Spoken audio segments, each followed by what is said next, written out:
আজকে আমি বানাবো ফিশ ফিঙ্গার।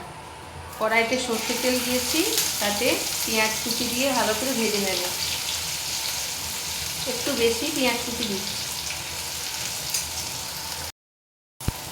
পেঁয়াজটা যখন ভাজতে ভাজতে ব্রাউন কালার আসবে, ঠিক বাদামির মতো হবে, তখন আমি রসুন কুচি দেবো। এখনও বাকি আছে পেঁয়াজটা ভাজা হতে। পেঁয়াজটা বেশ বাদামি কালার হয়ে গেছে। এরপর রসুন কুচি দিয়ে ভালো করে ভেজে নেব, যাতে রসুনের কোনো গন্ধ না থাকে।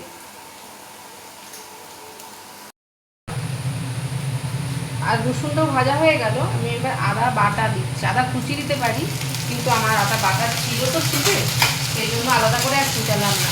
তোমরা চাইলে কুচি দিয়েও করতে পারো।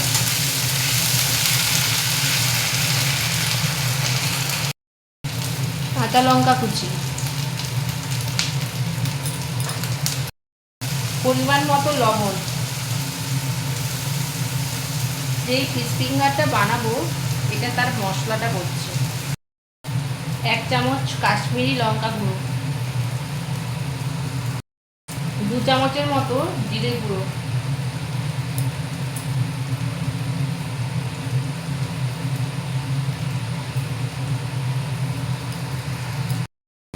এই মশলাটাকে ভালো করে ভেজে নেব। ভালো না ভাজলে কাঁচা গন্ধ থাকবে। ভাজা হয়ে গেছে, বেশ ভালোভাবেই ভাজা হয়ে গেছে। এরপরে যে আমি হামাদিস্তায় করে বাদাম গুঁড়ো করে রেখেছিলাম আধো আধো করে, সেটা এতে মিশিয়ে দিলাম। বাদামটা মুখে পুড়লে না খুব ভালো লাগে। মশলা ভাজা হয়ে গেছে। আমি এবার রুই মাছ সেদ্ধ করে রেখেছিলাম, সেটা ভালো করে মশলার সাথে দিয়ে একটু ভেজে নেব। দোকানের থেকে বাড়ির রান্নাটা বেশি ভালো। এতে অল্প তেল দিয়ে নিজের মতো করে মশলা করে বানাতে পারি। এই সেদ্ধ মাছ থেকে না ভালোভাবে কাঁটাটা ছাড়িয়ে নিতে হবে, নাহলে কাঁটা থাকলে বাচ্চাদের মুখে, বাচ্চা কেন বড়দের মুখে পড়লেও খুব খারাপ ব্যাপার হয়ে যাবে। একটু ভেজে নেওয়ার পর আমি আগে থেকে আলু সেদ্ধ করে রেখেছিলাম, এটা ভালো করে ওর সাথে মিশিয়ে পুরটা বানিয়ে নেব। এই আলুটা দেওয়ার কারণ হলো যে আমি রোলটা বানাবো, ফিশ রোলটা, যাতে ওটা চিপটা ভালো থাকে। সেই চিপটা ভালো থাকার জন্যই আমি এটাকে ভালো করে পুরটা বানিয়ে নিচ্ছি, যাতে রোলটা করতে অসুবিধে না হয়। আলুটা আর মাছ ভালো করে মিশানোর পর হয়েই গেছে। পুরটা হয়ে যাওয়ার ঠিক আগে 1 চামচ গরম মশলা মিশিয়ে দিলাম, বাড়িতে বানিয়ে রেখেছিলাম। এর সাথে দিলাম কসুরি মেথি, ভালো করে একটু হাত দিয়ে ঘষে চুনো করে ভালো করে দিলাম। বন্ধুরা, তোমরা ভাবছো যে আমি কেন এতটা পরিমাণে পুর বানিয়েছি, তাই তো? এটা আমি বানিয়ে নিলাম, রোল করে ফ্রিজে রেখে দিলে যখন বাচ্চারা খেতে চাইবে ওদেরকে বিকেলে স্ন্যাক্স হিসেবে দিতে পারবো। 2 হলো ওদের স্যাররা পড়াতে আসলে ওনাদেরকে টিফিনের জন্য এটা দিতে পারবো। সেই জন্য একসঙ্গেই বানিয়ে নিলাম, এতে অনেকটা কাজ কম হয়। দেখো, আলুর পুরটা বেশ ঠান্ডা হয়ে গেছে। এবার আমি এটাকে ভালো করে রোল করে নেব।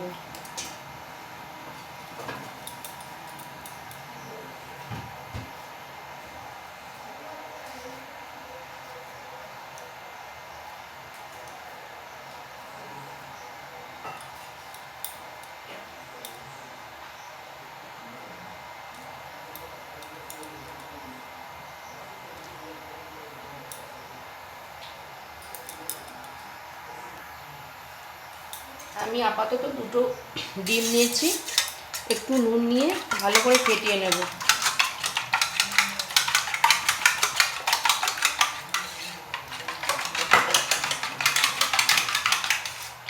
ফেটানো হয়ে গেল। এবারে আমি যে আলুর পুরটাকে রোলের মতো করেছি, এতে ভালো করে মেখে নেব। দেখ,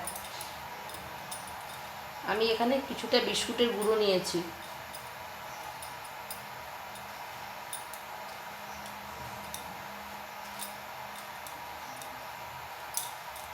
কোটিং করার জন্য, দেখেছো? দেখো, আবার ওটাকে সেকেন্ড কোটিং করার জন্য আমি আবার ডিমের মধ্যে একটু ডুবিয়ে নিলাম, আবার বিস্কুটের গুঁড়োর মধ্যে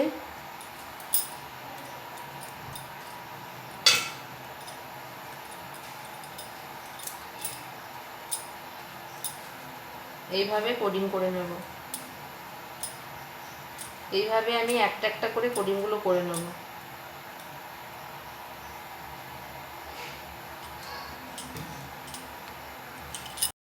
দেখো, এই যে আমি বানিয়ে নিয়েছি, অনেকগুলোই বানিয়ে নিয়েছি। এবারে কিছুটা মশলা বেশি হয়েছে, ওটা আমি আজকেই রোল করে রেখে দেবো ফ্রিজে, যখন ইচ্ছে হবে ভেজে নিতে পারবো। এইভাবে আমি অনেকগুলোই বানিয়ে নিয়েছি। এটা বানানো থাকলে না, যখন তখন ফ্রিজ থেকে বের করে 2 মিনিট রেখে তারপরে ভেজে নিলে খুব তাড়াতাড়ি হয়ে যায়।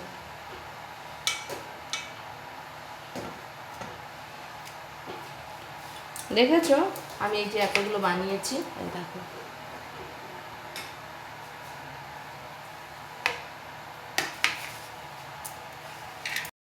একটা রিফাইন তেল নিয়েছি, নিয়ে গরম করে নিয়েছি।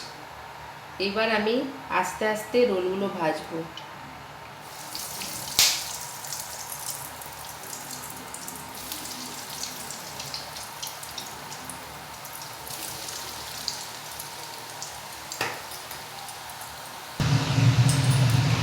গ্যাসটাকে মাঝারি ফ্লেমে ভাজবো।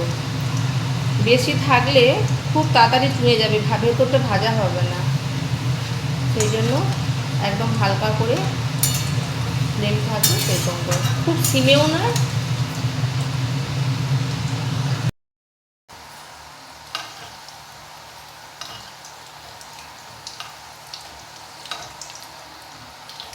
দেখো, একটু একটু করে লাল হচ্ছে।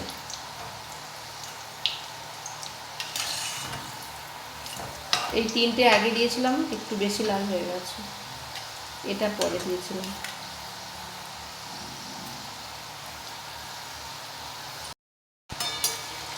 এইগুলো ভাজা হয়ে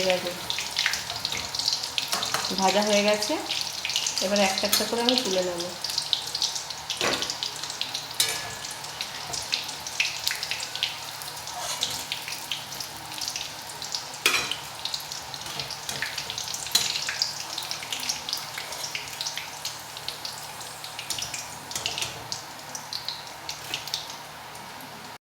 এইভাবে বাকি কিছুটা আমি ভেজে নেব।